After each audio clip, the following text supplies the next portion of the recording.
This is Robbie with Believe in the Run. And this is Brandon with Believe in the Run. And today we have between two shoes. We are talking about the Saucony Endorphin Edge. You got it. And the Hoka Tecton X. By the way, thank you for keeping your names short. So that was a lot. Well, I thought it was easy to remember. Yeah, I seem to still mess it up. All right. What we got here are two, I guess, kind of super shoes for the trail. Both carbon plated racing shoes, kind of higher tier pricing, but meant for really the best on race day for your ultra. Well, why don't we talk about the similarities first? All right, so similarities, they do have carbon plates.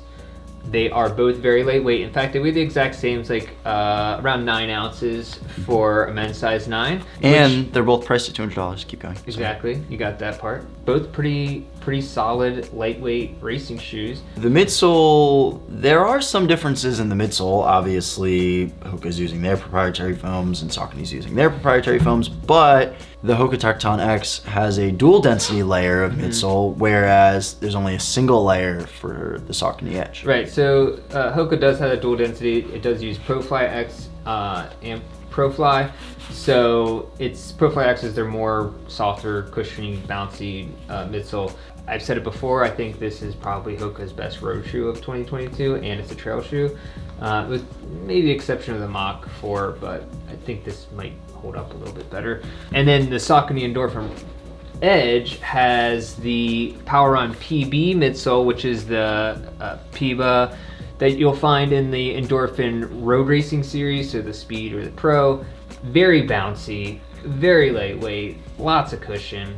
Not totally different ride, but definitely this comes closer to that true racing vibe that you feel on the roads. Kind of going back to that racing feel that you were talking about, Robbie, we kind of have two shoes that I would say that, at least in my experience, the Hoka Tecton X was like really soft and really cushioned. I could pick up the pace if I wanted to, but if there's an option like the Saucony Endorphin Edge and I want to go really, really fast through terrain, this is probably going to be my pick because it just has that like snappier toe-off feel. Whereas this one you're going to have on like softer, more relaxed running days. I think that's like a pretty big difference between the two of these in terms of ride. I would say that's pretty accurate. This definitely has that just propulsive, energetic feel, but it does come with some risks where with this high stack of foam, 36 in the heel, 30 in the forefoot, especially any of these PIBA based foams are pretty unstable, and boy, do you definitely feel it in this guy. When I was running on rocks and roots, it was pretty scary. Something that sort of helps with stability a lot of the time is a plate. A lot of people think that the plate is just used for propulsion, but really it's also used to help stabilize the foam. So this has the Carbitex AFX plate, which is flexes in one way with your natural foot motion, is stiff in the other way. While the difference in the plates of the Tecton X is that it has two parallel plates that run here, and that's where the name comes from, Tecton, shifting plates, whatever. It's like a dual suspension system almost. Exactly, right? Exactly. Now I feel that, I don't know how much it even matters in the Tecton X. It wasn't like a huge deal for me. The effect of the plate and the foam combined in here definitely matters. You get that propulsive feel. What I liked about the Tecton X is that it feels like a more just straightforward, do it all fast shoe. Whereas this is if you want to go super fast over hard terrain or like, but it doesn't switch over well to more technical terrain.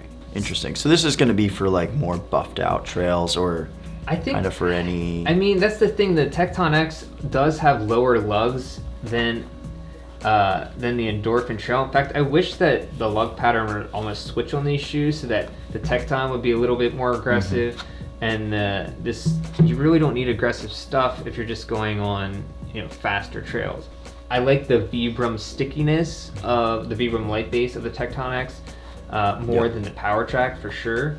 Between these two, like, which one would you go with? If you were like, I don't know. I think it depends what you're looking for. So if you're looking for something to just go super fast for any distance, and the trails are more buffed out, not rocky or rooty, I think you pick the Endorphin Edge. It's an amazing feeling shoe. It's just really unstable. If you have any ankle problems, stay away. Whereas if you're looking for a more do-it-all shoe that you can take over kind of any terrain, I hate to say this because it's like, I love the exciting feel of this, but for general usage, I'm probably taking the Tecton X. Tecton X still wins for you, huh? Yeah, just like if I just want a shoe that kind of does it all, you can do your training in it, you can do race day, it's still lightweight, you still have that nice energy in it. Both of these shoes run long, so make sure that you get a half size down or at least test out with 2 different sizes. I would make an argument, especially for the Tecton, that Because you ran in the Tecton. I've run in the Tecton and it felt definitely a little bit long. It's a little clownish, for especially around the midfoot.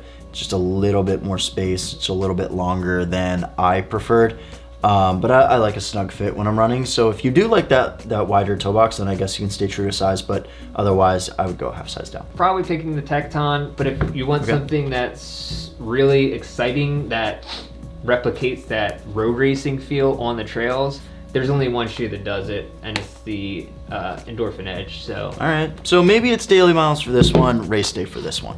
We don't have a full conclusion, but I think it's really I think the Tecton is technically the conclusion here, but it's still so hard to say. We're done. Yeah, no, I can't come to a final conclusion. You're just gonna have to. If you want the most exciting thing out there, it's this one. If you want a more all-encompassing shoe, it's this one. So that's it.